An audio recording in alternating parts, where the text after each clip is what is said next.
Good morning class. Please pay attention. Resonance मतलब electron का shifting होता है और रेजोनेंस ये फेनोमेनन हम लोग पढ़ रहे हैं. इसमें ये सिंपल सा कॉन्सेप्ट है कि ये जो शिफ्टिंग ऑफ इलेक्ट्रॉन होता है उससे स्टेबिलिटी बढ़ती है और एनर्जी कम हो जाती है. ध्यान दीजिएगा बेटा. ड्यू टू रेजोनेंस की वजह से, क्या बताया मैंने, रेजोनेंस की वजह से या शिफ्टिंग ऑफ इलेक्ट्रॉन की वजह से एनर्जी डिक्रीज होता है एंड स्टेबिलिटी जो होता है ये इंक्रीज होता है. मैं एक सिंपल सा एग्जांपल दिया हूं आपको रेजोनेंस के लिए. I have given you one simple, very simple example. मान लीजिएगा कि मुझे एक बुक है या 2-3 बुक्स से एक बैग है और वो कैरी करना है. I have got few books with me and I want to carry these books to some place. 5 kilometre 10 kilometre मुझे लेके जाने हैं हाथ में. अब ये हाथ में है, एक ही हाथ में लेंगे तो एक हाथ को थोड़ा सा स्ट्रेस हो जाएगा, हाथ दुखने लगेगा. फिर दूसरे हाथ में लेते हैं उसको, फिर ये हाथ को थोड़ा अच्छा लगता है, आराम पड़ता है. फिर ये हाथ में लेते हैं, फिर ये हाथ में लेते हैं, फिर ये हाथ में. तो ये बुक्स इधर से इधर जा रहे हैं. इन शॉर्ट टू से, वैसे pi bond electron, positive charge, negative charge electrons move होते हैं. और इससे क्या होता है, जैसे हमारे हाथ को आराम पड़ता है वैसे मॉलिक्यूल को आराम पड़ता है. इलेक्ट्रॉन को, पाई बॉन्ड वाले इलेक्ट्रॉन को, नेगेटिव चार्ज को एक जगह पे रखे या पॉजिटिव चार्ज को तो परेशानी है. और मिल बांट के किया तो वो बोझ जो है हमारे हाथ का, वो जैसे हल्का हो रहा था वैसे हो जाता है. बिल्कुल कॉमन सेंस अप्लाई करना है. सर मेरे को नहीं आ रहा. अरे कॉमन सेंस है, ये सब्जेक्ट पढ़ाया ही नहीं मैंने, ये तो कुछ बताया ही नहीं कि सब्जेक्ट है केमिस्ट्री है, ये बताया नहीं. आपके हाथ में 5 किलो का, 10 किलो का, 15 किलो का एक वजन है, आपको उठाने को बोला है, एक हाथ से लेके जा रहे हैं. कितनी देर? 20 किलोमीटर 15 किलोमीटर नहीं कैरी करेंगे. फिर क्या करेंगे आप बताइए? दूसरे हाथ में, फिर ये हाथ को थोड़ा सा देर रेस्ट मिल जाएगा, फिर इधर. और 2 फ्रेंड्स मिलके लेके जा रहे हैं तो 4 हाथ मिल जाएंगे आप, तो फिर और स्टेबिलिटी. तो जैसे जैसे ये मतलब जिनके ऊपर चार्ज आता है ये एटम बढ़ जाते हैं, पाई इलेक्ट्रॉन का डिलोकलाइजेशन बढ़ता है, वैसे वैसे स्टेबिलिटी बढ़ती है. ओके. अब रेजोनेंस एनर्जी क्या होता है ये पता करना है हम लोगों को. जो रेजोनेटिंग फॉर्म है, जैसे मैंने बताया कि बेंजीन में ये फॉर्म है एक, इसको क्या नाम दिया बेटा हमने? Canonical form. क्या नाम दिया है? कैनोनिकल फॉर्म या रेजोनेटिंग स्ट्रक्चर. 2 फॉर्म दिए हैं इस तरह से. एक्चुअल मॉलिक्यूल ये भी नहीं है, ये भी नहीं है. प्रॉपर्टीज ऑफ मॉलिक्यूल इसने भी एक्सप्लेन नहीं किया है, इसने भी एक्सप्लेन नहीं किया है. अब क्या करें? तो एक्चुअल मॉलिक्यूल का एनर्जी थोड़ा अलग होगा. और समझो, मान लो कि इसका एनर्जी, मानते हैं जस्ट फॉर एग्जांपल, इसका एनर्जी समझो x है और इसका y है, तो ये y और x का जो डिफरेंस हो जाएगा उसे कहा जाएगा रेजोनेंस एनर्जी. तो रेजोनेंस एनर्जी एक फर्क है, डिफरेंस है. किसमें? सबसे स्टेबल कैनोनिकल फॉर्म और एक्चुअल मॉलिक्यूल, इसका जो अंतर होगा उसको क्या कहा जाएगा? Resonance energy. डिफरेंस लेना है. मान लो A है और B है, इसका एनर्जी 100 है थ्योरेटिकली और एक्चुअली 25 है, तो कितने बच्चे रेजोनेंस एनर्जी बता पाएंगे? 25. तो रेजोनेंस की वजह से 25 किलो जूल से एनर्जी कम हो गई है. 25 किलो जूल से इसका क्या बोलते हैं? स्टेबिलिटी बढ़ा है, ऐसे बोला जाता है. तो रेजोनेंस एनर्जी मतलब एक डिफरेंस होता है, difference of energy between most stable canonical form and resonance hybrid actual molecule. Resonance energy अलग अलग रिएक्शन कैरी आउट करके निकाले जा सकते हैं. रेजोनेंस की वजह से एनर्जी डिक्रीज होता है और स्टेबिलिटी इंक्रीज होता है. रेजोनेंस की वजह से क्या बताया मैंने? एनर्जी कम होता है और स्टेबिलिटी बढ़ता है. अब कितना डिक्रीज इंक्रीज है इसके लिए एक सिंपल सा रिएक्शन करके देखते हैं. चलिए मैं समझाता हूं आपको. Just try to understand. ये जो मॉलिक्यूल है इसका नाम है साइक्लोहेक्सेन, 6 कार्बन है इसमें। अगर एक डबल बॉन्ड आ गया तो इसको बोलते हैं साइक्लोहेक्सीन। क्या नाम है? साइक्लोहेक्सीन। इसमें हाइड्रोजन ऐड करते हैं, एडिशन ऑफ हाइड्रोजन, इसे कहा जाता है हाइड्रोजनेशन। इसको रिडक्शन किया जा रहा है, तो हमको मिला cyclohexane. What did we get? Cyclohexane. किससे मिला? साइक्लोहेक्सीन से। Cyclohexene is converted into what? Cyclohexane. Hexene, hexane, hydrogen add किया हमने यहाँ। What did we add? Hydrogen. अब साइक्लोहेक्सीन को हाइड्रोजन ऐड किया तो क्या बना बेटा? साइक्लोहेक्सेन। लेकिन इस रिएक्शन में हीट रिलीज होता है, बाहर आता है, और इसे कहते हैं एक्सोथर्मिक रिएक्शन। कौन सा रिएक्शन है? एक्सोथर्मिक। अब एक डबल बॉन्ड को एनर्जी ऐड किया तो लगभग अल्कीन में यहाँ पे -119.5 इतना एनर्जी इवॉल्व होता है। 119.5 किलो जूल एवढा इतना एनर्जी इवॉल्व हो जाता है, लॉस हो जाता है। आराम से देखिए, कोई कठिन काम नहीं है। 120 समझिए। चलिए, अब ऐसे साइक्लोहेक्सीन में एक डबल बॉन्ड है, बेंजीन में 3 डबल बॉन्ड है, 3 हाइड्रोजन उसको ऐड हो गया, तो एक को कितना एनर्जी इवॉल्व हो गया बेटा? 120। एक को कितना एनर्जी? 120। मान लो केमिस्ट्री नहीं है, कोई डे टू डे लाइफ की बात है। ये स्टाइलस से बोर्ड के ऊपर लिखने का मार्कर पेन है मान लो, और ये स्टाइलस 120 रुपए का आता है। कितने का एक स्टाइलस है? 120। अब 3 स्टाइलस खरीदे तो मुझे हमेशा बहुत मतलब ये हो जाता है कि माइंडसेट बच्चों हमको नहीं आ रहा। ये बाजार में जाके भी बोलेंगे किसी भी पर्सन को जो अनपढ़ भी है, बाजार में सब्जी बेच रहा है, फल बेच रहा है, उसको भी आता है कि 1 किलो एप्पल 120 रुपए का है, एक 3 किलो का कितना हो गया, वो भी करता है हिसाब। तो हमको क्यों नहीं आता है? तो आपका माइंडसेट या एटीट्यूड दुरुस्त करो। 100% आना चाहिए। 3 बॉन्ड के लिए कितना होना चाहिए? 3 × 119। एक का 120 मान लो 120 है, तो 3 का कितना होना चाहिए? 360। तो वही कैलकुलेशन है। लेकिन बेंजीन के पाई बॉन्ड फिक्स नहीं है, इसीलिए इसको बोला है साइक्लोहेक्साट्राइन। साइक्लो क्यों बोला? रिंग है। हेक्सा क्यों बोला? 6 कार्बन है।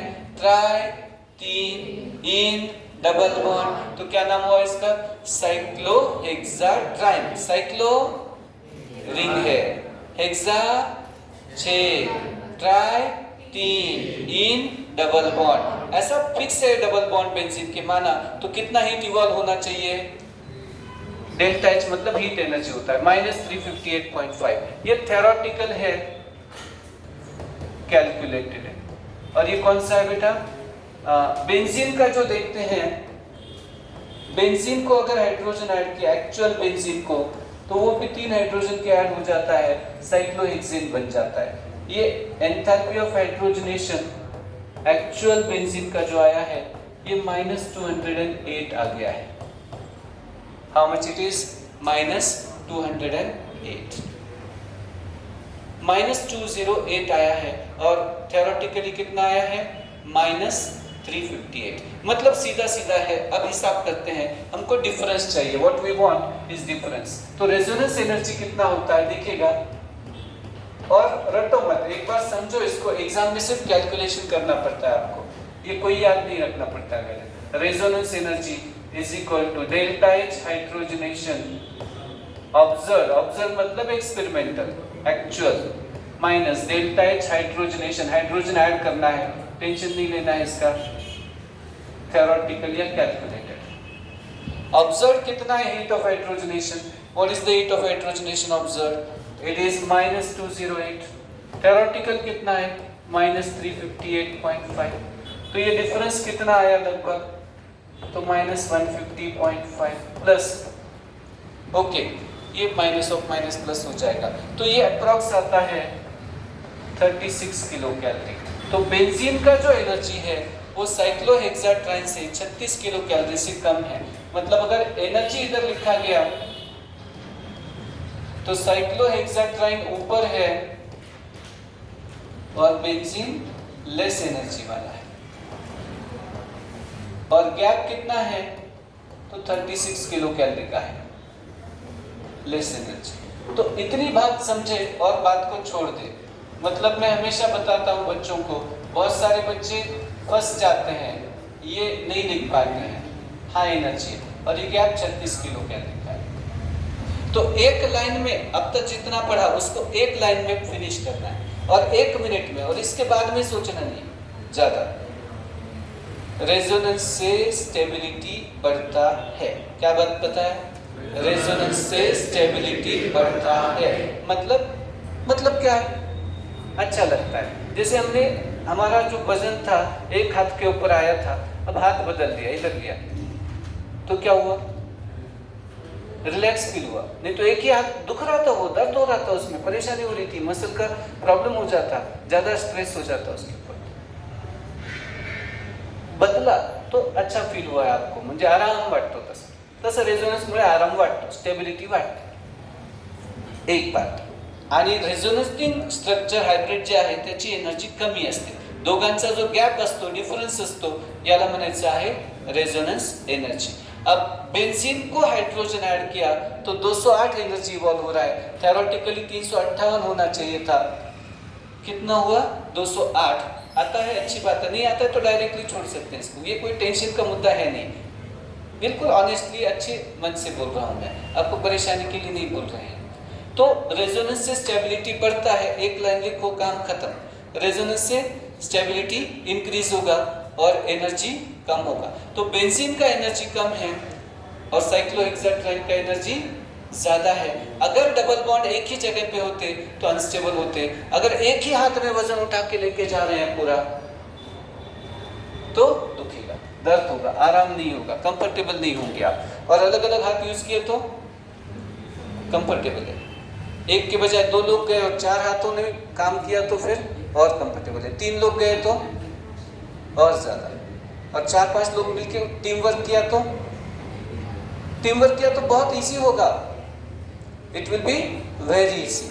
ओके, तो इसका अर्थ ये सीधा सीधा है कि जितने ज्यादा ऐसे चार्ज बनाने वाले स्ट्रक्चर बनेंगे उतनी ज्यादा स्टेबिलिटी होगी। The more the structures more will be the stability. चलिए बेटा आगे बढ़ते हैं इससे। 13 point, all resonating structures should have nearly same energy.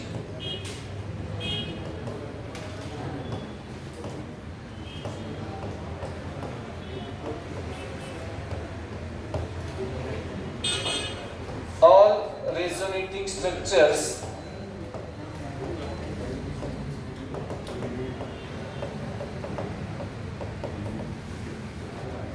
must have क्या बोलते हैं, are not, do not have equal contribution to hybrid. सब रेजोनेटिंग स्ट्रक्चर एक समान नहीं होते हैं, उनका हिस्सा एक समान नहीं होता है। कंट्रीब्यूशन मतलब हिस्सा, वाटा।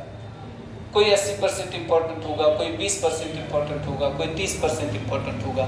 सभी रेजोनेटिंग स्ट्रक्चर्स इक्वली इंपॉर्टेंट नहीं है। क्या बताया मैंने? सभी रेजोनेटिंग स्ट्रक्चर्स इक्वली इंपॉर्टेंट नहीं है, कोई स्ट्रक्चर ज़्यादा इंपॉर्टेंट है, कोई स्ट्रक्चर कम। मैं एक सिंपल से एग्जांपल देता हूँ फिर से एक बार, यही बुक्स का उदाहरण देते हैं। अब ये वजन मुझे उठा के लेके जाना है, बट आई एम राइटी और कोई लोग लेफ्टी होते हैं, लेफ्ट हैंडेड होते हैं। अब मुझे वजन उठा के लेके जाना है, तो दोनों हाथों में क्या ये नियम है क्या कि बराबरी से वजन उठाना चाहिए? तो मेरे राइट हैंड ज़्यादा यूज टू है तो मैं इसमें ज़्यादा बोझ उठा पाऊंगा और इसमें थोड़ी देर कम, लेकिन रिलैक्सेशन तो आता है। तो 80% टाइम इस पे है, 20% इसमें है, तो कम ज़्यादा हो सकता है। सबका कंट्रीब्यूशन इक्वल है तो अच्छी बात है, अगर आप दोनों हाथों से इक्वल काम करते हैं, लेकिन अनइक्वल भी हो सकता है, कम ज़्यादा भी हो सकता है। ओके, अब आगे बढ़ते हैं नेक्स्ट पॉइंट के लिए। कौन सा रेजोनेटिंग स्ट्रक्चर ज़्यादा स्टेबल होता है? रेजोनेटिंग स्ट्रक्चर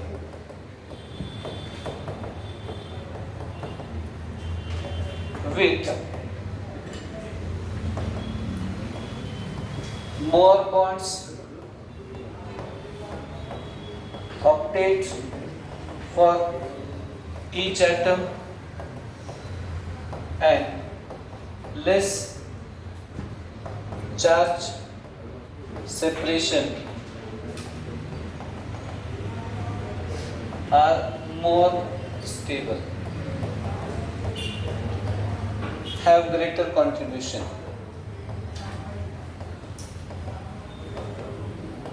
ज्याच्यामध्ये जास्त बॉन्ड्स आहेत त्याला जास्त स्टेबिलिटी असते. आता एवढा सगळा नियम काही गरजेचा नाहीये. किती शब्दात फिनिश झालं पाहिजे? 2. मोर बॉन्ड, मोर स्टेबिलिटी. ये आता है एग्जाम में. जास्त बॉन्ड, जास्त stable.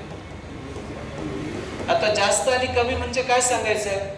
What I am telling you, जिसमें ज्यादा बॉन्ड है उसमें ज्यादा स्टेबिलिटी है. समझाते हैं आपको कहना क्या चाहते हैं. ध्यान दें, please pay attention everybody here. ये बहुत इंपॉर्टेंट कॉन्सेप्ट है, बहुत ज्यादा इंपॉर्टेंट सब्जेक्ट इसके ऊपर मिला है. ऑर्गेनिक इजी होता है लेकिन एक इसका ड्रॉबैक भी है. एक गया तो पूरा गया. फिजिकल डिफिकल्ट होता है लेकिन हर चैप्टर अपना बेस बनाता है. मतलब हर चैप्टर अलग बेस बनाएगा. मान लो आपको मूल कॉन्सेप्ट नहीं आया, ठीक है, लेकिन उसी समय पे बहुत सारे दूसरे लेसन्स आएंगे सॉलिड स्टेट, उतना इफेक्ट नहीं होगा उसके ऊपर, कुछ ज्यादा परिणाम नहीं. थोड़ा थोड़ा करके आगे बढ़ सकते हैं. केमिकल काइनेटिक्स थोड़ा सा ये करके आगे बढ़ सकते हैं. इधर ऑर्गेनिक में ऐसा नहीं है. एक बार जीओसी गया तो बहुत कुछ गया आपका. तो माइंडसेट आपका बना लीजिएगा कि ये बहुत इंपॉर्टेंट है. इजी है बट इंपॉर्टेंट है. इसको याद रखना पड़ता है लॉन्ग टर्म के लिए. बार बार ये कंसेप्ट आते हैं, बहुत बार रिवाइज होता है लेकिन आसान है. ज्यादा बॉन्ड, ज्यादा स्टेबिलिटी. एक एक एग्जांपल देते हैं आपको, ध्यान दें. समझो मेरे पास एक है कीटोन. इस कीटोन का नाम है एसीटोन. क्या नाम है बेटा? एसीटोन या कीटोन लिखिए. कुछ आता नहीं है तो ये साइड वाले ग्रुप भी हटा दीजिए, वो पार्ट नहीं है. मेन पार्ट हमारा यही है, इतना ही. ये फंक्शनल ग्रुप है. कार्बन, ऑक्सीजन, डबल बॉन्ड, उसको क्या बोला हमने? कीटोन. सबको आता ही है everybody? C double bond O. अब इधर भी कार्बन है, कार्बन है, तो ये कीटोन फंक्शनल ग्रुप हो गया. इस कीटोन में क्या हो जाता है फ्रेंड्स? ये सी डबल बॉन्ड ओ में ज्यादा इलेक्ट्रोनेगेटिव ऑक्सीजन इलेक्ट्रॉन को अपनी ओर खींचने की आदत रखता है.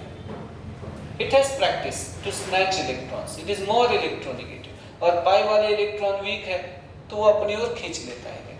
उसकी आदत है इलेक्ट्रॉन खुद की ओर खींचने की. ये बॉन्ड टूट जाता है फिर और दूसरा स्ट्रक्चर बन जाता है.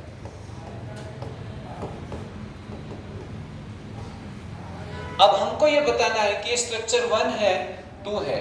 ये फंक्शनल ग्रुप के लिए बताया, ऊपर एसीटोन नाम के मॉलिक्यूल के लिए बताते हैं. चलिए बेटा, CH3 को CH3 एज इट इज है, C को C है, C को C है, ये माइनस बन गया, ये प्लस बन गया, इस तरह से. रुको जरा. अब इन दोनों में कौन ज्यादा स्टेबल है ये बताना है बस. आपका भी क्वेश्चन होगा, अभी मेरे क्वेश्चन का आंसर दो. Which one is more stable? बहुत कठिन नहीं है प्रश्न, सिर्फ इतना है काउंट करना है. और कितना तक काउंट करना है. जिनको नहीं आता है वो थोड़ा अपना फोकस बढ़ाएं क्लास में. That is the only. याच्यात किती बॉन्ड आहे कार्बनचे? 1 2 3 4. याच्यामध्ये किती बॉन्ड आहे? मग कार्बन के 4 बॉन्ड होना चाहिए, मोर बॉन्ड्स होना चाहिए. लेकिन अगेंस्ट लेविस रूल नहीं. 5 बॉन्ड करेंगे तो वो नहीं चलता है कार्बन को, मैक्सिमम 4 चलते हैं. याद रखें. तो ये याद रखें कि यहाँ पे ये स्ट्रक्चर ज्यादा स्टेबल है दूसरे से, और ये इलेक्ट्रॉन का शिफ्टिंग इधर होना चाहिए. अब कोई बच्चा अगर डीलोकलाइजेशन ऑफ इलेक्ट्रॉन इधर करने लगा तो वो तो बहुत ही ज्यादा गलत हो जाएगा, क्योंकि लेविस कहता है कि इलेक्ट्रोनेगेटिव एटम का ऑक्टेट पहले होना चाहिए. ये तो हो ही नहीं सकता ऐसा डीलोकलाइजेशन. तो पाई बॉन्ड के इलेक्ट्रॉन कार्बन खींचे, ये बहुत मतलब डिफिकल्ट बात है, खास करके ऑक्सीजन से खींचे, ये नहीं हो सकता है, क्योंकि इलेक्ट्रॉन शिफ्टिंग का डायरेक्शन भी इंपॉर्टेंट होता है, मोर इलेक्ट्रोनेगेटिव की तरफ जाना चाहिए। लेविस का कहना है जब ऑक्टेट की बारी आती है तो मोर इलेक्ट्रोनेगेटिव का ऑक्टेट पहले पूरा हो। अब कार्बन का ऑक्टेट तो है 3 बॉन्ड और 1 नेगेटिव मतलब लोन पेयर, लेकिन ऊपर ऑक्सीजन का ऑक्टेट नहीं है। इधर देखिएगा ऑक्सीजन का ऑक्टेट है लेकिन कार्बन का नहीं है। कार्बन के पास 3 बॉन्ड है, 6 इलेक्ट्रॉन है। कुछ ज्यादा ऑक्टेट शब्द मुश्किल जाता है तो बॉन्ड काउंट करें सीधा, 1 2 3 4 बॉन्ड है, 1 2 3 बॉन्ड है, तो जिसमें ज्यादा बॉन्ड वो ज्यादा स्टेबल। तो कौन ज्यादा स्टेबल? फर्स्ट वाला ज्यादा स्टेबल है सेकंड से। तो stability and contribution 1 is greater than. चलिए एग्जांपल रेजोनेंस के लिए जा रहे हैं और एक एग्जांपल देते हैं आपको, दूसरा एग्जांपल दे रहे हैं आपको। Okay, acylium ion, acylium ion. अब ये फॉर्मूला याद रखना पड़ता है, ये कीटोन वाला एग्जांपल था। ये कौन है? Ketone. Acylium ion, acyl acetyl group होता है एक, CH3 C double bond O। अब ध्यान दे बेटा, ये स्ट्रक्चर स्टेबल होगा कि अनस्टेबल होगा, और आपको ऐसा क्यों लग रहा है ये मुझे बताइए। Do you think this structure will be stable और unstable? Think and answer. Why do you think it is unstable? Carbon has 3 bonds, also it doesn't have any lone pair. कुछ बताया नहीं इसमें। तो कितना इलेक्ट्रॉन है? 6। कहाँ लिखे 6 इलेक्ट्रॉन बेटा? 3 bond 6 electrons, 3 bonds 6 electrons, 1 bond 2 electrons। कौन सा वाला कार्बन देख रहे हैं? जो प्लस वाला है। तो ये वाला कार्बन इनकम्प्लीट ऑक्टेट वाला। कौन सा बेटा? This carbon is incomplete octet carbon. अगर ये इनकम्प्लीट ऑक्टेट वाला कार्बन है तो ये ठीक नहीं, फिर ऑक्सीजन इसको मदद करेगा। ये एरो दिखा है इस तरह से। अब यहाँ पे हालांकि ऑक्सीजन पॉजिटिव चार्ज हो गया है, फिर भी वो एडजस्ट हो जाता है क्योंकि उसका ऑक्टेट है, और यहाँ पे मोर बॉन्ड है, ज्यादा बॉन्ड्स है, एक बात। दूसरा है octet of both carbon and oxygen complete है। अब कितना काउंट करना है आप ही सोचिए, बहुत ज्यादा नहीं। काउंटिंग कब तक करना है, कहाँ ध्यान देना है? इधर ध्यान देना है क्लास में। 4 बॉन्ड है कार्बन की, अच्छी बात है। 3 बॉन्ड है, अनस्टेबल है, एक बात। दूसरी बात, यहाँ पे कार्बन का ऑक्टेट इनकम्प्लीट है, लेस बॉन्ड्स है। कार्बन का, ऑक्सीजन का तो ठीक रहा बिजनेस, कार्बन का ठीक नहीं है। Octet of carbon is incomplete. तो दोनों लैंग्वेज से जा सकते हैं। तो कौन ज्यादा स्टेबल है, 1 या 2? कौन ज्यादा स्टेबल है? 2 वाला ज्यादा स्टेबल है, और 1 वाला अनस्टेबल है। तो ये आना चाहिए। ओके, फटाफट से लिख ले बेटा।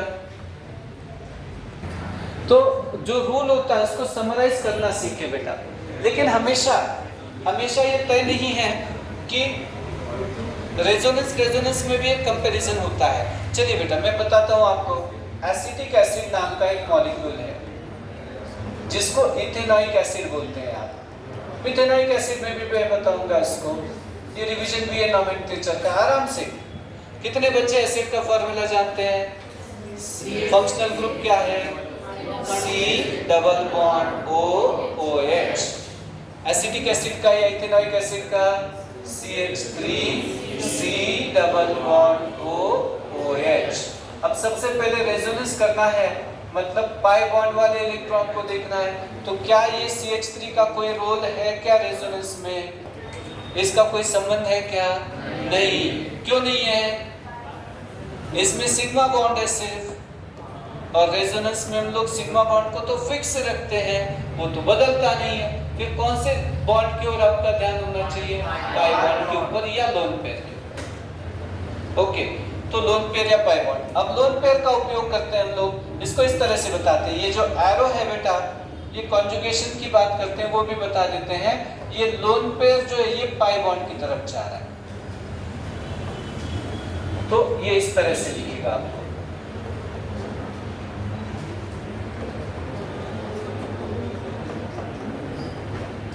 अब इन दोनों में कौन ज्यादा स्टेबल है my dear friends?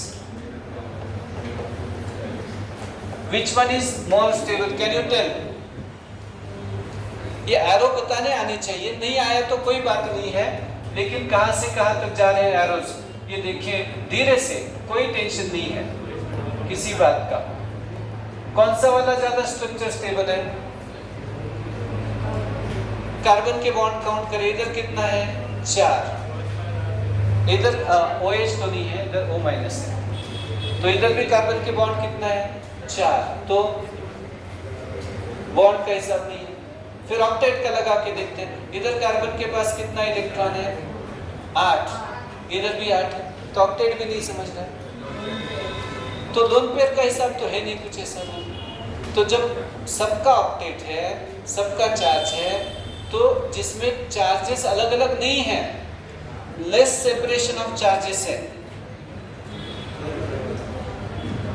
Less charge separation है, चार्ज नहीं है मतलब न्यूट्रल है, न्यूट्रल है, प्लस माइनस नहीं है ज्यादा, वो ज्यादा स्टेबल है। यहाँ पे ये अपोजिट चार्जेस सेपरेट हो गए हैं और इनको दूर करने को एनर्जी बढ़ जाता है, तो ये मोर स्टेबल होता है, ये लेस स्टेबल होता है। इसको लेस स्टेबल क्यों करार दिया हमने बेटा? Why do you call it less stable? Charge अलग अलग किए हैं आपने और प्लस माइनस को अलग करने को एनर्जी सप्लाई करनी पड़ती है। Okay, there is separation of opposite charge. हालांकि सबका ऑक्टेट है, अननेसेसरी ये नहीं चाहिए चार्ज सेपरेशन, न्यूट्रल होना चाहिए स्ट्रक्चर हमारा, चार्जलेस होना चाहिए तो ज़्यादा ठीक है। अगर चार्ज ही है तो वो देखा जाएगा आगे। ऐसे तो बहुत सारे एग्जाम्पल्स आते हैं रेजोनेंस में, तो जिसमें ज़्यादा बॉन्ड है उसमें ज़्यादा स्टेबिलिटी है, एक बात, जिसमें सबका ऑक्टेट है उसमें ज़्यादा स्टेबिलिटी है, ये भी एक बात हो गई। अगर सबका ऑक्टेट है तो नेगेटिव चार्ज इलेक्ट्रोनेगेटिव एटम के ऊपर आना चाहिए, ये भी एक रूल होता है। कितने रूल हो गए बेटा हमारे बेटा? 15। मोर बॉन्ड मोर स्टेबल, सबका ऑक्टेट होना चाहिए, और जब सबका ऑक्टेट है तो चार्ज सेपरेशन कम से कम होना चाहिए। चलिए 16th रूल बताते हैं।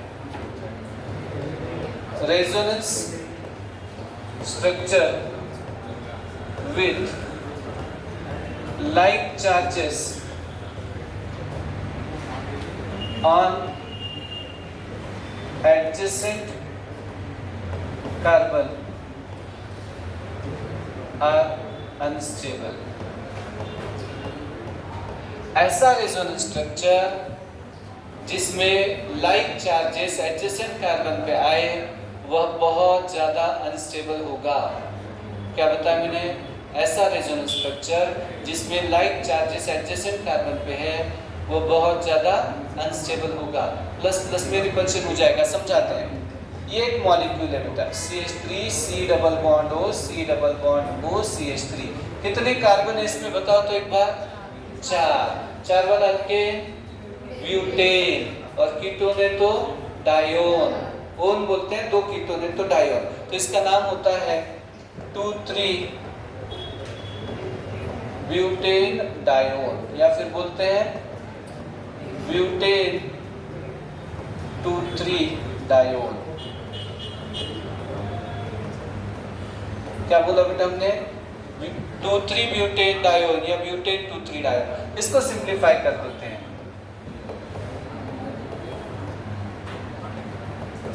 ये हुआ कैसे होगा बेटा बताइए जरा।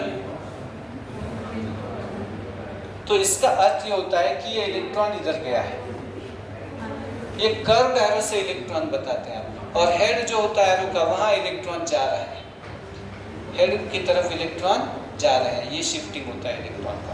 तो ये प्लस हो गया, ये प्लस हो गया, तो क्या ये ठीक है कि स्ट्रक्चर? मुझे बताइए एक बार, इज इट ओके? क्यों? लाइक चार्जेस ऑन, एक तो बॉन्ड भी कम है उसमें, इधर कार्बन के 4 बॉन्ड थे, इसके भी 4 बॉन्ड थे, टोटल देखिए तो बॉन्ड इधर ज्यादा है इधर कम है, और ऊपर से प्लस प्लस पास में लाए, प्लस प्लस में झगड़े होते हैं। Like charges there is repulsion, unlike charges attract each other. तो लाइक चार्जेस में रिपल्शन होता है, तो ये स्ट्रक्चर कैसे हो गया बेटा? Unstable. This structure is unstable.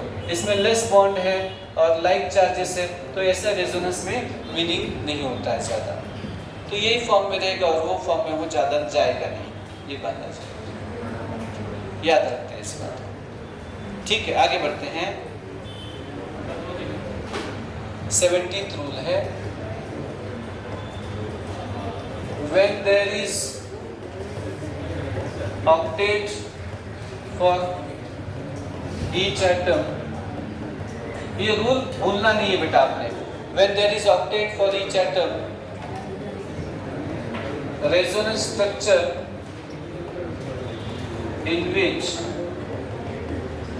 negative charge is on more electronegative atom is more stable। जब सबका ऑक्टेट है तब ये रूल अप्लाई करना है। क्या बताया ये रूल? देखिए तो, जब सबका ऑक्टेट है तब ये रूल अप्लाई करना है आपको, हमेशा ये रूल अप्लाई नहीं करना है। ओके, याद रखेंगे, सबका ऑक्टेट है तभी ये रूल अप्लाई हो सकता है, नहीं तो ये रूल अप्लाई नहीं होता है। नेगेटिव चार्ज और मोर इलेक्ट्रोनेगेटिव होना चाहिए, लेकिन पहला रूल ऑक्टेट रूल है, सबका 8 इलेक्ट्रॉन होना चाहिए। समझाते हैं। डायज़ोमीथेन, अब एक एग्जांपल दिया जा रहा है, ये PYQ है, दोनों साइड में, M साइड में भी है और JW साइड में भी है। ये स्ट्रक्चर्स थोड़े ध्यान देने जैसे हैं, नए हैं आपके लिए, ध्यान देते हैं। सबसे पहले डायज़ोमीथेन, डायज़ोमीथेन का फॉर्मूला होता है CH2N2। क्या फॉर्मूला इसका? CH2N2। अब अलग अलग स्ट्रक्चर इसके लिए पॉसिबल हैं। डाई मतलब दो, अजो मतलब नाइट्रोजन, डाई टू, अजो नाइट्रोजन, डाई टू, अजो नाइट्रोजन, मीथेन मतलब एक कार्बन।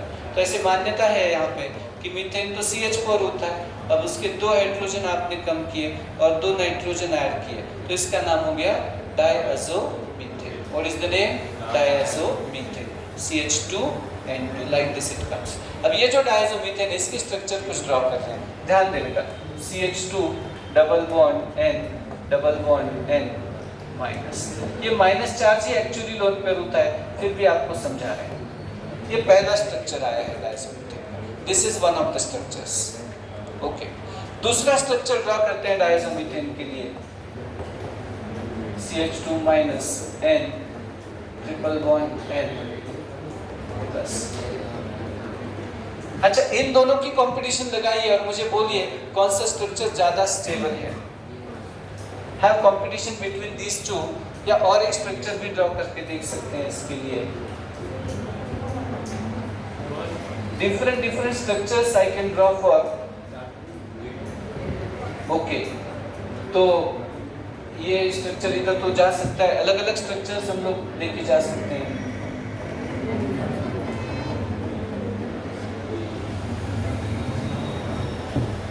ओके, कौन सा स्ट्रक्चर ज्यादा स्टेबल लग रहा है? First. Why do you think first is more stable? यहाँ पे बॉन्ड तो इक्वल है फर्स्ट और सेकेंड में, फिर नाइट्रोजन इज मोर इलेक्ट्रोनेगेटिव।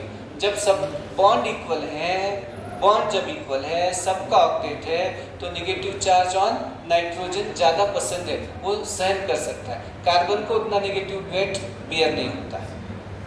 आप 5 किलो वजन उठा सकते हैं, 25 किलो वेट दिए तो बैठ जाएंगे। तो नाइट्रोजन ठीक है, वो एडजस्ट कर सकता है उतना नेगेटिव चार्ज, कार्बन को उतना सब पसंद नहीं है। चलिए बेटा और एक बात बताते हैं। CH2N डबल बॉन्ड N,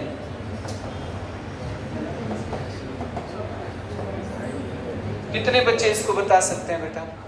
1 2 3 4 में स्टेबिलिटी ऑर्डर क्या होगा?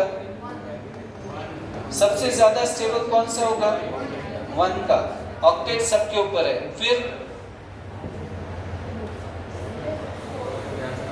नाही 4 आणि 3 तर बाद झाले स्पर्धेतून। बेसिक काउंटिंग चुकू नका। जास्त बॉन्ड जास्त स्टेबिलिटी, जास्त बॉन्ड जास्त स्टेबिलिटी। 3 और 4 तो स्पर्धा से आउट है, वो अनस्टेबल है, क्यों? हाँ, बॉन्ड ही कम है उसमें, तो बॉन्ड ही कम है, तो 1 सबसे ज्यादा स्टेबल है, फिर 2 ये आना चाहिए। फिर 4th स्टेबल है, बहुत बढ़िया बेटा। जब ऑक्टेट करना है तो मोर इलेक्ट्रोनेगेटिव का ऑक्टेट पहले करें, फिर 3rd। ओके, इन दोनों में रूल क्या है? Both have octet, then negative charge on nitrogen, more stable. ये स्ट्रक्चर फर्स्ट। इन दोनों में ऑक्टेट नहीं है, और ऑक्टेट नहीं है मतलब किसी एक का तो ऑक्टेट नहीं है, लेकिन 3rd में तो नाइट्रोजन का ऑक्टेट नहीं है। नाइट्रोजन इलेक्ट्रोनेगेटिव है, नेगेटिव चार्ज पसंद करता है, आप उसको पॉजिटिव चार्ज दे रहे हैं तो ये पसंद नहीं होता उसको, इट डजंट लाइक। थोड़ा टॉप क्वालिटी है, एग्जांपल याद रखें 1 2 3 4। इसके लिए सोचे भी घर पे जाके, थोड़ा सा लेवल बढ़ाना भी चाहिए, धीरे धीरे क्यों ना हो, स्लोली बट श्योरली,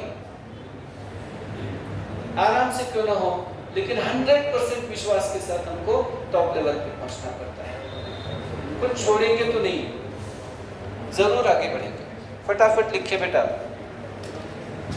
चलिए बेटा, लिख रहे हैं आप लोग। let us move ahead or next point. When resonating structures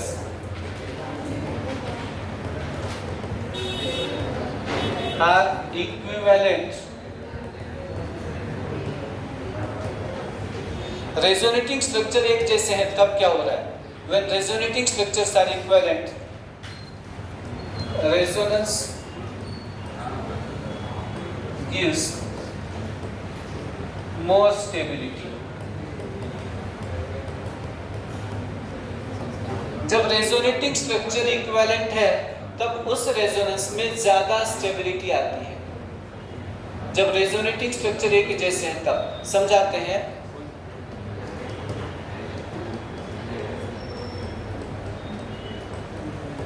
इसका नाम कितने बच्चे जानते हैं? क्या नाम है इस आयन का? CH3COOH एसिटिक एसिड था, और ये इसका एनायन है, एसीटेट आयन बोलते हैं इसको। क्या बोला है? Acetate ion. इसका रेजोनेटिंग दूसरा स्ट्रक्चर बन रहा है,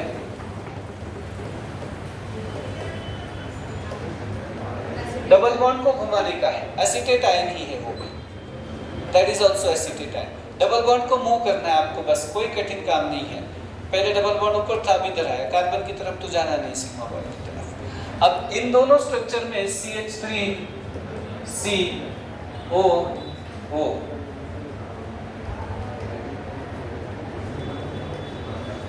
माइनस ऑफ।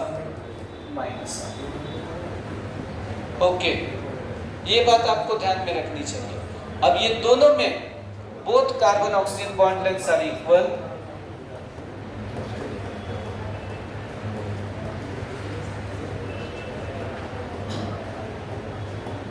इक्वल होते हैं। दोनों ऑक्सीजन के ऊपर -1 चार्ज आया है, और ये आइडेंटिकल स्ट्रक्चर है, इक्विवेलेंट स्ट्रक्चर है, तो ये रेजोनेंस ठीक है। तो 1 = 2 बिल्कुल एक जैसा है, दोनों में कार्बन के 4 बॉन्ड है, दोनों में ऑक्सीजन के ऊपर नेगेटिव चार्ज है, कोई ज्यादा फर्क नहीं है इसमें। एसिटिक एसिड देखते हैं, इसमें जो रेजोनेटिंग स्ट्रक्चर आया था, क्या ये दोनों स्ट्रक्चर इक्वल है क्या? नहीं, 1 is not equal to 2, तो resonance is less important.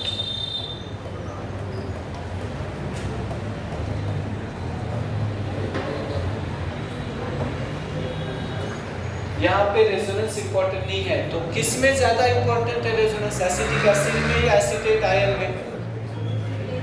Acetate ion. ये बहुत इंपॉर्टेंट पॉइंट है, मैं फिर से बोल रहा हूँ, इजी है बट इंपॉर्टेंट है।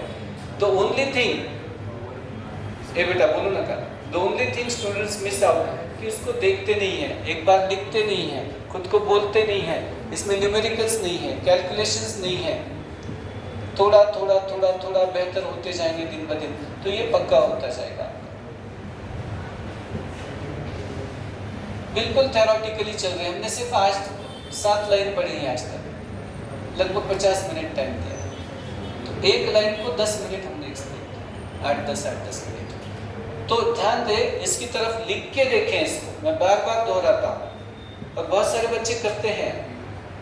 अब कुछ बच्चे हैं उनका मन कहीं और ही होता है, क्या कर सकते हैं, है ना। तो ये लिख के करें, इसको पढ़िए, 2 बार 3 बार पढ़ें इसको, 15-20 मिनट कम से कम राइटिंग होना चाहिए आपका, ज़्यादा तो भी कोई ये नहीं है। सिर्फ रीडिंग पे काम ना करें, पेन पेपर लीजिए, लिखिए। ऑल रेजोनेटिंग स्ट्रक्चर्स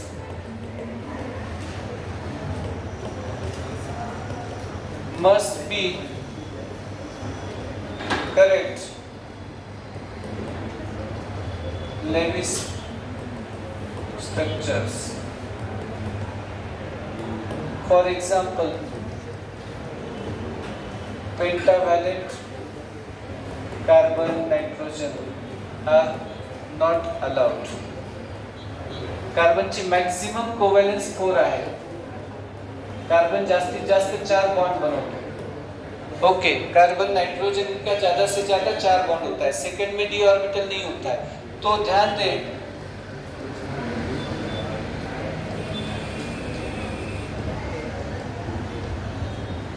ये ऐसा स्ट्रक्चर बनाना बिल्कुल असंभव है, ये स्ट्रक्चर नहीं बनाया जा सकता। इसमें क्या प्रॉब्लम हो गया, कौन समझाएगा मुझे? What is the problem in this structure? ये स्ट्रक्चर में क्या प्रॉब्लम है? 5 बॉन्ड है, किसके? नाइट्रोजन के, ये नीचे। 5 कहाँ दिखते हैं आपको? 5 बॉन्ड इधर इधर किधर देखना नहीं है आपको, थोड़ा वो अर्जुन की तरह रहना है।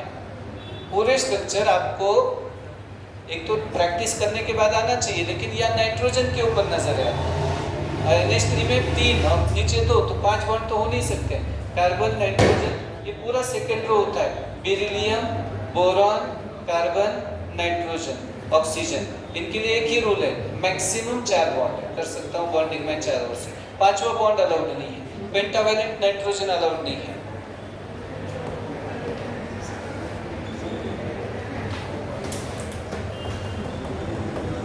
चलिए बेटा, 20 नंबर का रूल देते हैं आपको। रूल भी बहुत इंपॉर्टेंट होता है, 20 नंबर का भी इंपॉर्टेंट, बहुत ज्यादा इंपॉर्टेंट रूल है ये है कि all resonating structures must have equal number of paired and unpaired electron. कम ज्यादा अनपेयर्ड इलेक्ट्रॉन नहीं होने चाहिए। इसमें 2 अनपेयर्ड, उसमें 4 अनपेयर्ड, ये नहीं चलेगा। सभी रेजोनेटिंग स्ट्रक्चर में लगभग बराबर अनपेयर्ड इलेक्ट्रॉन होने चाहिए।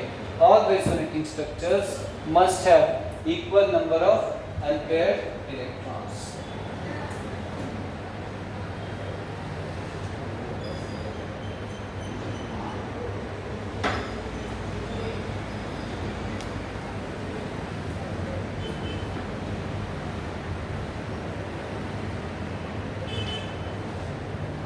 चलिए, लिखना हो गया आपका, फटाफट लिखिए।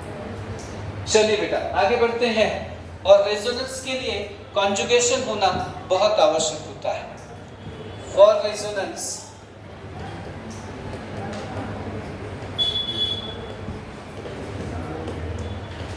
conjugation and planarity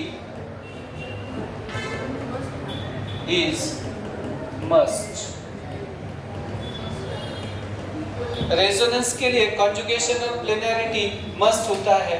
डीलोकलाइजेशन के लिए एक लेवल में आना आवश्यक होता है। बहुत ज्यादा कुछ नहीं समझता है तो हाइब्रिडाइजेशन के एंगल से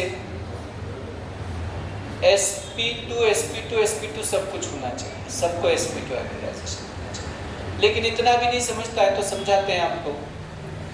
C डबल बॉन्ड C, इसको एक G होना चाहिए, जहाँ पे जो G होता है ये डबल बॉन्ड हो सकता है, एक आधा एटम हो सकता है, कोई ए नाम का एटम हो सकता है जिसके ऊपर पॉजिटिव चार्ज है, ए नाम लोन पेयर है, ए नाम का एटम है जिसके ऊपर पॉजिटिव चार्ज है, ए नाम का एटम है जिसके ऊपर नेगेटिव चार्ज है, तब रेजोनेंस होता है। मतलब डबल सिंगल डबल ऐसा रेजोनेंस होता है। डबल सिंगल लोन पेयर ये रेजोनेंस हो सकता है, डबल सिंगल पॉजिटिव ये रेजोनेंस हो सकता है, डबल सिंगल नेगेटिव ये लोन पेयर रेजोनेंस हो सकता है। रेजोनेंस कब होता है दिखाते हैं आपको, रुको जरा, रुको ध्यान दो, पे अटेंशन सब लोग। बिल्कुल सिंपल है, बहुत ज्यादा सिंपल है, सिर्फ थोड़ा पहचानना है बात को। कभी भी स्कूल में नहीं गया तो भी आना चाहिए, एक भी बार नहीं गया, आज ही पहली बार स्कूल यहाँ पे पहले आया बच्चा, पहली कक्षा में से 10वीं तक की क्लास में नहीं किया, तभी भी समझना चाहिए कि कब कॉन्जुगेशन है और कब नहीं है। ध्यान दो इधर, अभी लिखो मत। तो मुझे बताइए ये बॉन्ड कौन सा है, कौन सा बॉन्ड है आदित्य, इकडे कोणता बॉन्ड है? Double single double double single double alternate चलता है। इसको पाई पाई कॉन्जुगेशन बोलते हैं। क्या बोलते हैं? पाई पाई कॉन्जुगेशन। Double single double. मैं फिर से बोलता हूँ, 99.99% बच्चों को आता है, ये सब बहुत मरमर करके बताते हैं, आना ऐसे ही बताते हैं, लेकिन फिर भी वो उनका मन और उनका हैबिट स्कूल लेवल का कि रोज 2 घंटे देना, ये बराबरी नहीं कर पाता है और अपना पुराना हैबिट आप पे हावी हो जाता है।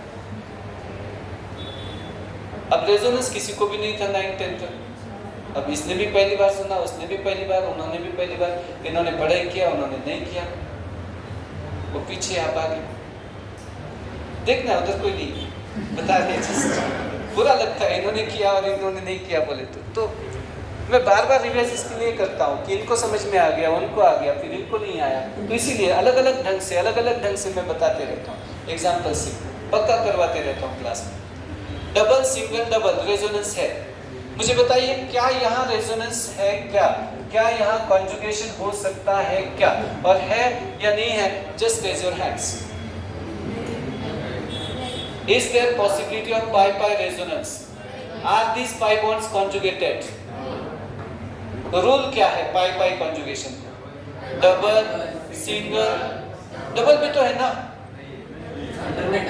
बीच में ये जो कार्बन है ना, ये 4 बॉन्ड वाला है, और सिर्फ 4 बॉन्ड वाला कार्बन होता है ना, ये sp3 बोलते हैं, ये आउट ऑफ द प्लेन हो जाता है, तो पाई इलेक्ट्रॉन का स्मूथ ट्रांजिशन नहीं हो पाता है, पाई इलेक्ट्रॉन इधर से उधर नहीं जा पाते, नॉन प्लेनर स्ट्रक्चर आया है, सब प्लेन में होना चाहिए, प्लेनर तो sp2 में आता है हाइब्रिडाइजेशन वाइज, तो इसमें रेजोनेंस नहीं है। मुझे बताइए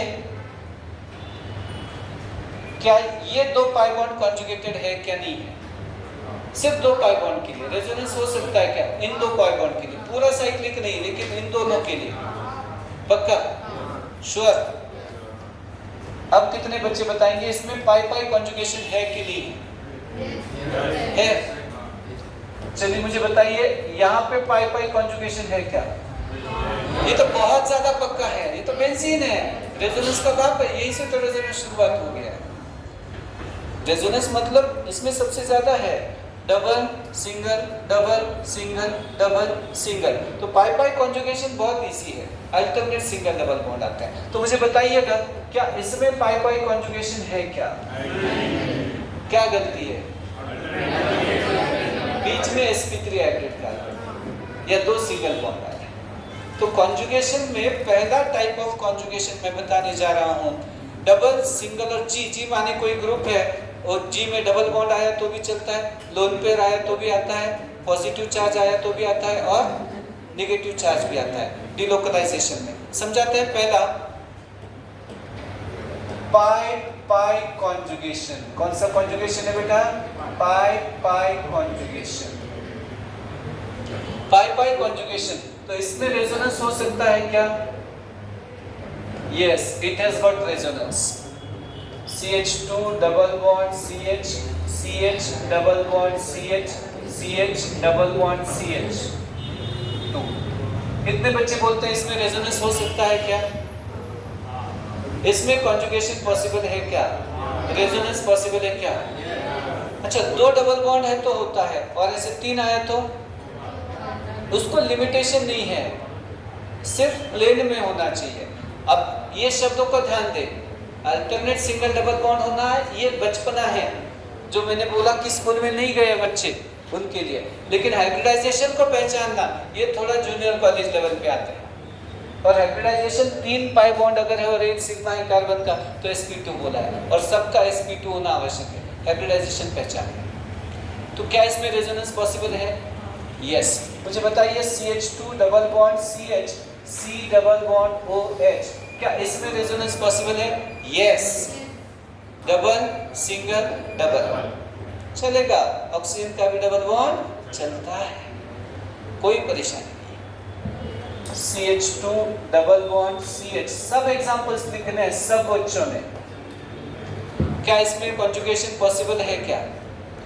is there possibility of conjugation double single double या ट्रिपल? का नाही, पाय बॉन्ड पाहिजे, असं येडेपणा करायचं नाही। म्हणजे आपण नेहमी चुकीच्याच दरवाजातून उडी मारायची। मी म्हटलं sp3 नको, तो sp3 आहे का कार्बन? sp आहे ना, म्हणजे आपण 34-36 तास बॉन्डिंग मध्ये मेहनत केली, काय केलं? पाय सिग्मा पाय झालं कॉन्जुगेशन। चुकू कसं शकतो आपण इतक्यापर्यंत मेहनत केल्यानंतर? हे अलाउडच नाही चुकणार, त्याला 100 वेळा कशा करा घरी गेलं। इथे रेझोनन्स आहे, इथे रेझोनन्स आहे, इथे रेझोनन्स आहे, म्हणजे किती आपण अनफेअर राहणार? How much unfair you can be to anybody? म्हणजे मी लक्ष देतो, मरमर करतो म्हणून, बाकी गुंडाळून ठेवतात। ओके, तरी लक्षात ठेवा, double single double, double single double single double पक्का करायचं लाइफ टाइम साठी। तू सपोर्ट मिळणार आहे, केमिस्ट्री मधून स्कोर येणार आहे। लक्ष द्या इकडे, बेंजीन में रेजोनेंस है क्या पॉसिबल? बताइए मुझे। है। चलो, क्या इसमें रेजोनेंस पॉसिबल है क्या? पाई पाई वाला नहीं है। क्या इसमें रेजोनेंस पॉसिबल है क्या? नहीं है। तो लिख लो फटाफट से एग्जांपल। ये कौन सा कॉन्जुगेशन बोला है? पाई पाई कॉन्जुगेशन। और पाई पाई कॉन्जुगेशन होता है अल्टरनेट सिंगल डबल बॉन्ड या ट्रिपल बॉन्ड भी चलता है। 2 डबल बॉन्ड के बीच में 1 सिंगल बॉन्ड आता है, बीच में 2 सिंगल बॉन्ड आ गए तो खेल खत्म, क्योंकि वो हाइब्रिडाइजेशन बदल जाता है और आउट ऑफ द प्लेन जाता है। इलेक्ट्रॉन एक लेवल में जब है तब जाके शिफ्टिंग होता है, डिलोकलाइजेशन होता है। फटाफट लिखिए बेटा, have you written?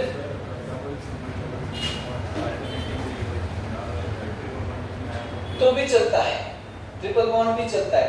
sp3 carbon नहीं होना चाहिए, एक प्लेन में होना, ये कंडीशन है।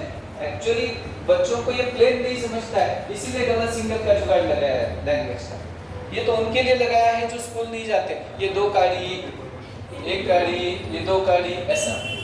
एक्चुअल में ये प्लेनारिटी का कंसेप्ट है, और sp2 मतलब सब एक लेवल में है, ऐसा कंसेप्ट है। अब ट्रिपल बॉन्ड भी रहा तो भी रेजोनेंस है ही, क्यों नहीं है? अब फिर भी चलता है ना, एक लेवल में होना चाहिए, ये कंडीशन है। तो एक लाइन में होना चाहिए, सब एक प्लेन में होना चाहिए, लाइन में बोलने से अच्छा एक प्लेन में होना चाहिए, प्लेनारिटी होना चाहिए। sp3 आगे पीछे 4 बॉन्ड होते हैं टेट्राहेड्रल, ये तो प्लेनर या लीनियर है, इसमें कोई दिक्कत नहीं है, ये भी रेजोनेंस में है, ये बात समझे। चारों सैचुरेटेड कार्बन नहीं होना मुझे, 4 बॉन्ड वाला कार्बन नहीं होना, सिग्मा वाला, ये बात समझे। अब किसी भी तरह से मैंने समझा है, बहुत मेहनत किया है। ओके, कोई भी बुक नहीं है जिसमें इतना डिस्कशन करते हैं इसका, एक छोटी सी बात है। चलिए दूसरा बात बताते हैं, रेजोनेटिंग स्ट्रक्चर भी हम लोग लिखेंगे। पहले कॉन्जुगेशन है कि नहीं पहचानो। बी, pi bond lone pair conjugation.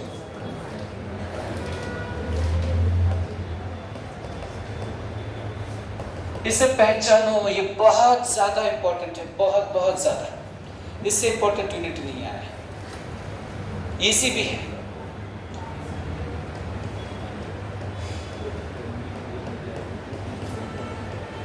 क्या इसमें डिलोकलाइजेशन होता है क्या? डबल सिंगल लोन पेयर, पढ़िए तो, डबल सिंगल लोन पेयर, क्या रेजोनेंस हो सकता है क्या? क्यों नहीं होगा? 100% 100% रेजोनेंस। ये मॉलिक्यूल का नाम क्या है बेटा?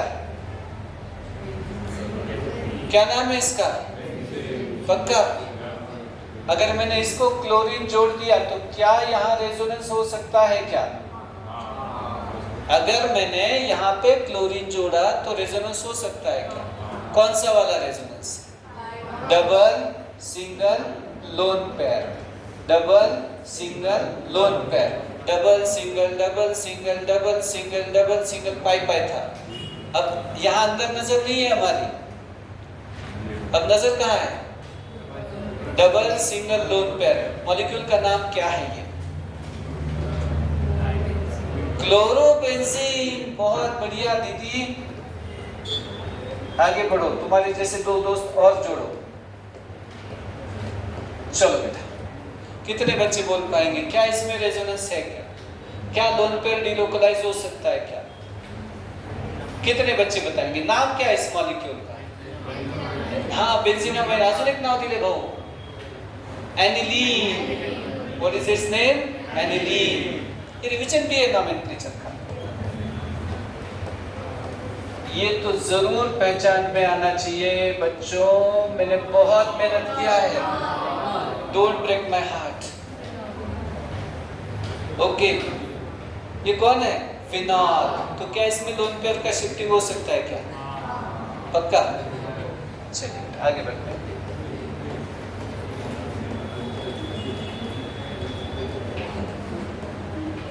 क्या इसमें रेजोनेंस लोन पेयर का है क्या?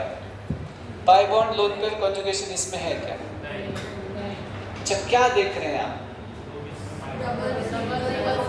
Double, single, single lone pair. बीच में ये 4 सैचुरेटेड कार्बन आ गए, 4 सिग्मा वाला, और इसमें रेजोनेंस संभव नहीं है। तो लोन पेयर का डिलोकलाइजेशन कहाँ हो रहा है और कहाँ नहीं हो रहा है, इसको ध्यान दें। ये ग्रुप को पहचान है, खास करके 3 दिया है मैंने, बहुत ज्यादा की डिमांड नहीं किया है आपसे।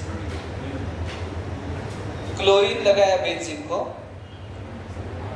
फ्लोरीन भी लगा सकते थे, NH2 भी लगा सकते थे, और OH भी लगा सकते थे। बहुत सारी जगह मैंने बोला है आपको कि बिना बॉन्डिंग पढ़ाए ही GOC पढ़ा देते, कच्चा हो जाता है, लाइफ टाइम के लिए कच्चा काम हो जाता है। बेस बना, तो बेस बना के चलिए, तब जाके ज़्यादा अच्छा होता है। सबको आएगा, 100% आएगा। थोड़ा पॉजिटिव रहो, नहीं आया कोई बात नहीं है, फिर से कोशिश करते हैं। बहुत समय हमारे पास है, अच्छे काम के लिए बहुत समय है। 1 आधा घंटा मोबाइल कम देखेंगे, 1 आधा घंटा TV कम देखेंगे, 1 आध दिन एक्स्ट्रा पढ़ेंगे, एक डाउट सेशन करेंगे, लेकिन छोड़ेंगे नहीं, पक्का करेंगे पढ़ाई। ओके, रिविजन में करेंगे, किसी भी तरह से करेंगे। चलिए बेटा आगे बढ़ते हैं। C, pi bond positive charge conjugation. देखिएगा, मैं अपनी भाषा में लिखता हूं, इधर इधर इधर इधर इधर सब लोग, खाली मुंडी पात्र मुंडी के बक्की थोड़ा काही अभ्यास करत नाही, लक्ष द्यायचं नाही। डबल, सिंगल, डबल असं जर दिसलं तर कोणतं होतं बेटा कॉन्जुगेशन? Pi pi. कोणतं conjugation? Pi pi. Double, single, lone pair, pi lone pair, double, single, positive, pi positive.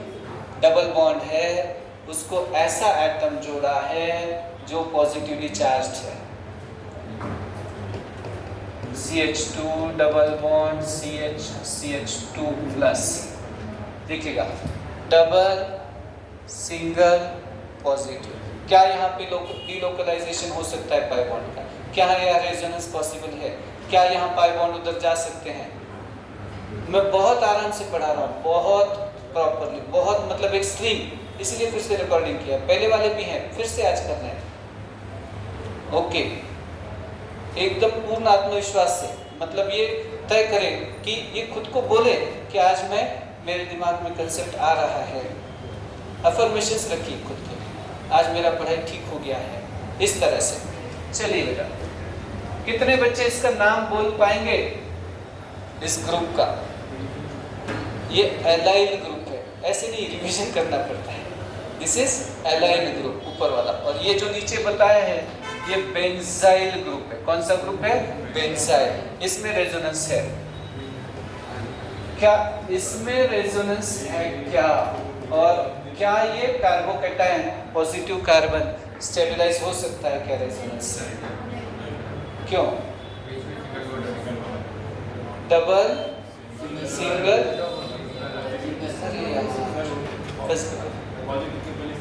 हाँ पॉजिटिव के पहले दो सिंगल और बॉन्ड आए, डबल के बाद में नहीं चलता है, बीच में सैचुरेटेड कार्बन आया, उसको रेजोनेंस नहीं मिलेगा। इनमें से एक को रेजोनेंस है और एक को नहीं है, तो है वाला कौन सा है? ये वाला है। इधर से मत जाओ, इकडे नाही खपायचं, मग चप्पल से इकडे का? Double single positive, double single positive आलं पाहिजे आपल्याला। किती सोपं सांगितलं। याच्यात काय प्रॉब्लेम आहे? गो आयदर वेज। इसका क्या नाम है? कितने बच्चों को याद है? अभी भी बोला था मैंने, बेंजाइल। It is benzyl. इसी तरह से पाई बॉन्ड नेगेटिव चार्ज भी कॉन्जुगेशन में होता है, इसी तरह से पाई बॉन्ड लोन पेयर भी कॉन्जुगेशन में होता है। पाई बॉन्ड नेगेटिव चार्ज का कॉन्जुगेशन भी लिख लेते हैं फटाफट से। देखिए मैं कितना फास्ट लिख सकता हूँ, आपको अगर इतना फास्ट लिखने आया तो बेहतरीन हो जाएगा।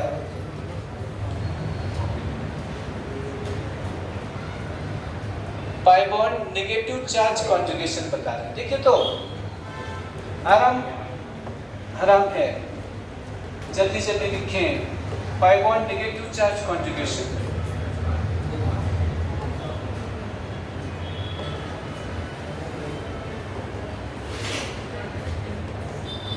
तो किसमें ये पाई बॉन्ड लोन पेयर ही होता है बेसिकली देखा गया तो, लेकिन नेगेटिव चार्ज को कार्बन आयन बोलते हैं।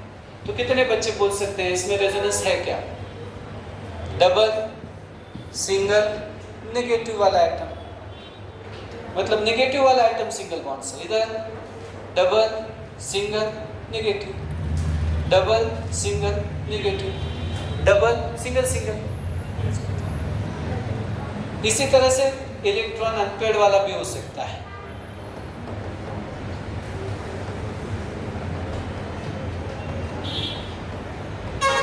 इसमें भी रेजोनेंस है, डबल डबल सिंगल अनपेड।